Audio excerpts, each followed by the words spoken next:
GST సవరణలతో temple tourism అభివృద్ధికి real estate రంగానికి చాలా ప్రయోజనకరమని AP biodiversity board chairman Neelayapalem Vijay Kumar వివరించారు. ఆటోమొబైల్స్ రంగంలో 10% పన్ను తగ్గించడంతో కారు ధరలు 1,00,000 వరకు తగ్గే అవకాశం ఉందని విజయ్ కుమార్ వెల్లడించారు. వల్ల వచ్చే అదనపు ఆదాయం ఏంటి? ప్రతిపక్ష పార్టీలు కొన్ని కాంగ్రెస్ కొంతమంది కొన్ని రాష్ట్రాలకి దీనివల్ల నష్టం వస్తుంది, మాకు కాంపెన్సేట్ చేయాలి అంటూ ఉన్నారు. కానీ స్పష్టంగా ఒక్క విషయంతో నేను ఈ డిస్కషన్ని మొదలు పెడతాను. ఆంధ్రప్రదేశ్ కూటమి ప్రభుత్వం, తెలుగుదేశం పార్టీ ఈ రెండు కూడా ఈ కొత్త జిఎస్టీ విధానాన్ని we are welcoming with heartfully. We are welcoming so heartfully. దీనిలో ఏ విధమైన సందిగ్ధానికి తావులేదు. మేము సంపూర్ణంగా ఈ కొత్త జిఎస్టీ విధానాన్ని ఆహ్వానిస్తున్నాం.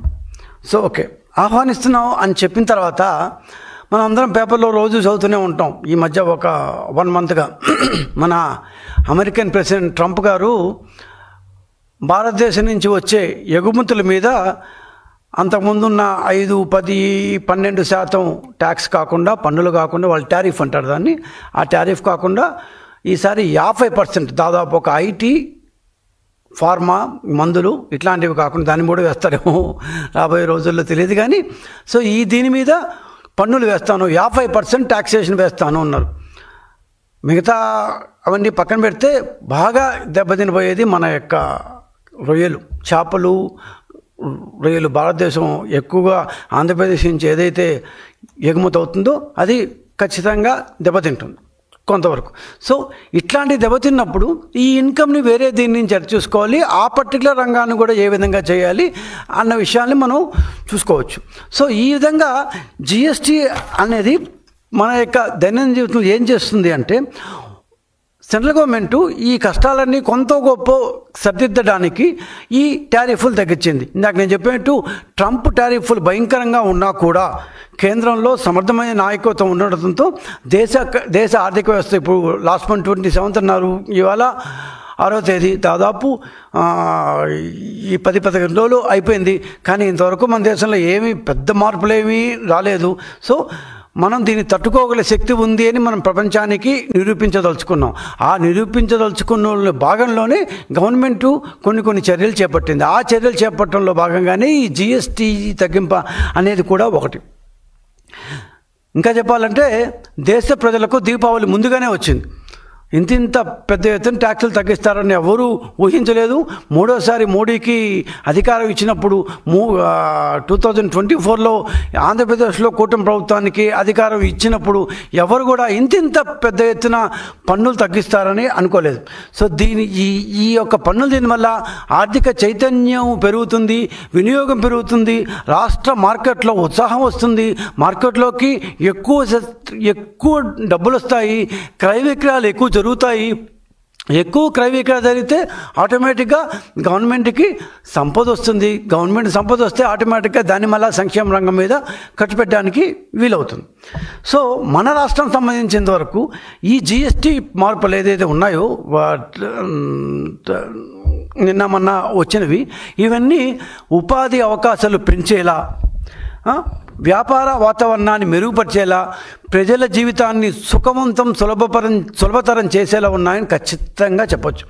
రాష్ట్ర ప్రజల యొక్క జీవన ప్రమాణ శైలిని మెరుగుపరచాలన్న చంద్రబాబు నాయుడు గారు ఫస్ట్ నుంచి దాని పర్ క్యాపిటల్ ఇన్కమ్ని పెంచాలి, ఒక్కొక్కరి యొక్క జీవన శైలి దాన్ని పెరగాలి, దానికోసం P4 లాంటి కార్యక్రమం తేవాలి అని శతదా ప్రయత్నిస్తున్న ఈ యొక్క తరుణంలో ఈ జిఎస్టీ సంస్కరణలు మనకెంతో ఉపయోగపడుతున్నాయి. సో ఆంధ్రప్రదేశ్కి ఈ కొత్త జిఎస్టీ చాలా బాగా ఉపయోగపడుతుంది. ఒక 4-5 ఎగ్జాంపుల్ చెప్తాను. నిత్యావసర వస్తువులు చాలా చౌక అవుతాయి. సబ్బులు కావచ్చు, పేస్టులు కావచ్చు, ఇట్లాంటివన్నీ చాలా చౌక వస్తాయి. కనీసం 10 నుంచి 15% ఇప్పుడు మనం కట్టేదానికంటే తక్కువకు వస్తాయి. రైతులకు పంట ఉత్పత్తి ఖర్చు తగ్గుతుంది, ట్రాక్టర్ రేట్లు తగ్గుతాయి, దాని పెస్టిసైడ్ రేట్లు తగ్గుతాయి అన్ని.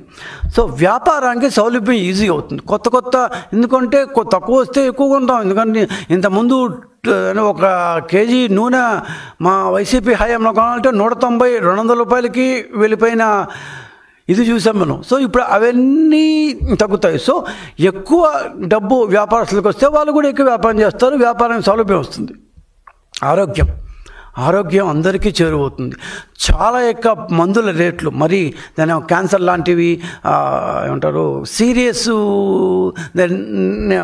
సీరియస్ ఎయిల్మెంట్స్ ఉన్న వాటిని లైఫ్ సేవింగ్ డ్రగ్స్ అంటారు. ఇట్లా లైఫ్ సేవింగ్ డ్రగ్స్ని అది వేస్తే కానీ మన ప్రాణం బతకదు, ఇది 45,000 తేవాలి అంటూ మనకు హాస్పిటల్లో చెప్తుంటారే, ఇది 50,000 అర్జెంట్ అయితే తెస్తే కానీ పేషెంట్ బతకదు.